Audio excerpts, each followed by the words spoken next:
Olha só, tá rolando uma nova corrida global pela supremacia em tecnologia. E ela vai muito além da disputa entre países. Essa corrida está redesenhando o mapa da ciência de dados, mexendo com as estratégias das maiores empresas e, claro, com a carreira de cada profissional da área. Então, o nosso roteiro é o seguinte: a gente começa lá em cima, no cenário geopolítico, entendendo essa disputa por inteligência artificial. Depois, a gente desce para a arena das empresas, para ver a guerra dos provedores de nuvem. Daí, mergulhamos nos desafios técnicos, na qualidade dos dados e como isso impacta a carreira do cientista. E no fim, a gente amarra tudo com a questão que conecta todos esses pontos: quem é o dono da informação? Pois é, por muito tempo, parecia que a inteligência artificial generativa era um jogo para poucos, sabe? Um clube fechado das gigantes de tecnologia americanas com seus investimentos de bilhões de dólares. Só que o jogo virou. E virou com força. Uma nova onda de inovação está reescrevendo as regras do zero. É exatamente isso que a gente vê aqui. De um lado, o modelo tradicional, o clube de elite, que depende de hardware caríssimo e uma montanha de dinheiro. Do outro, um verdadeiro terremoto vindo da China, uma abordagem super eficiente que consegue resultados muito, mas muito parecidos por uma pequena fração do custo. É um choque de filosofias. E qual foi o impacto disso no mercado? Pensa num susto. A chegada desses novos players de baixo custo, como a DeepSeek da China, provocou uma onda de choque em Wall Street, que fez as gigantes de tecnologia perderem somadas US$ 1 trilhão em valor de mercado. Isso mesmo, 1 trilhão. Isso mostra o tamanho da mudança. Mas aí vem a pergunta, né? Como é que eles fizeram essa mágica? Não foi só com dinheiro, foi com estratégia.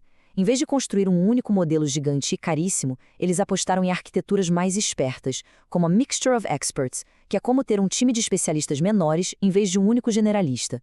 Isso, somado ao uso de código aberto, simplesmente demoliu os custos. E o mais irônico foi justamente a restrição de acesso a hardware americano que forçou essa inovação.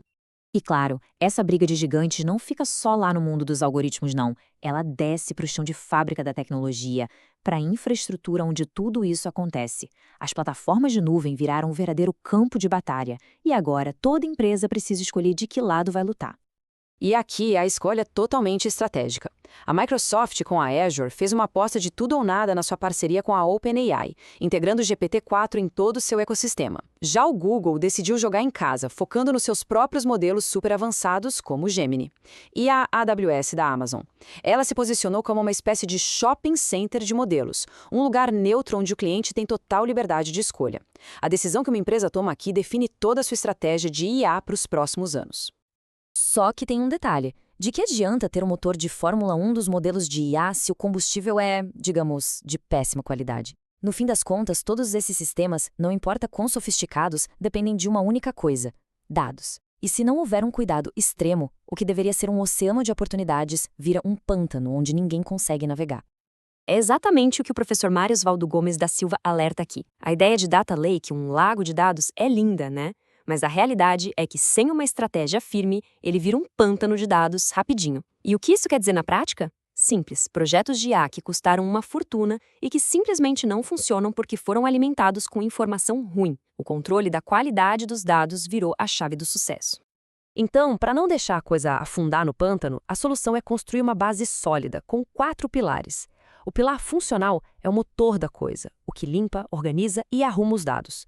O arquitetural é a fundação, que garante que tudo isso funcione em grande escala. A governança, bom, ela cria as regras do jogo, quem pode mexer, como pode mexer. E por fim, a inteligência, que usa a própria IA para automatizar e melhorar todo esse processo. É um ciclo que se retroalimenta.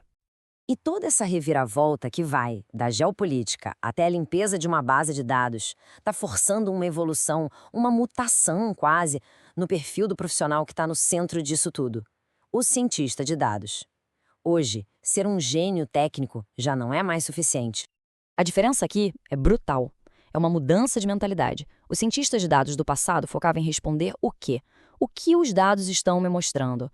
O profissional do futuro, esse cientista do conhecimento, precisa responder por quê? Por que esse padrão resiste? Qual é a causa real por trás da correlação? O objetivo não é mais achar padrões, é gerar entendimento, gerar impacto de verdade no negócio. E para fazer essa transição, o kit de ferramentas muda completamente. Não é mais só sobre código ou estatística. É preciso entender do negócio a fundo, saber contar uma boa história com os dados, ter um pensamento crítico afiado e um senso de ética. Esse novo profissional deixa de ser só um analista para se tornar um arquiteto da inteligência da empresa. E essa necessidade de um profissional cada vez mais estratégico nos traz de volta num círculo perfeito para o ponto de partida, para o dilema que amarra toda essa história, da corrida tecnológica à geopolítica. No final das contas, com nossos dados espalhados em nuvens globais, quem é o verdadeiro dono da informação? O epicentro desse debate tem nome e sobrenome. Cloud Act é uma lei americana, e o que ela diz em bom português? Que as autoridades dos Estados Unidos podem exigir que as empresas de tecnologia americanas, pensem em Google, Amazon, Microsoft, entreguem dados de seus clientes. E o detalhe mais importante é, não importa em que país esses dados estejam guardados. E aí, o nó se aperta. Pensa só na situação. Uma empresa que opera aqui no Brasil pode se ver numa encruzilhada legal. De um lado, a nossa LGPD, a Lei Geral de Proteção de Dados, diz uma coisa. Do outro, a Lei Cloud americana exige o contrário. É um verdadeiro cabo de guerra jurídico que coloca em xeque a privacidade dos dados e a soberania digital de países inteiros. E tudo isso nos joga de volta para uma pergunta que, honestamente, não tem resposta fácil. Em um mundo onde a informação cruza o planeta com um clique, mas as leis continuam presas a fronteiras físicas, a ideia de soberania digital, de ter controle real sobre nossos dados, é um objetivo que a gente pode alcançar ou é só uma ilusão estratégica?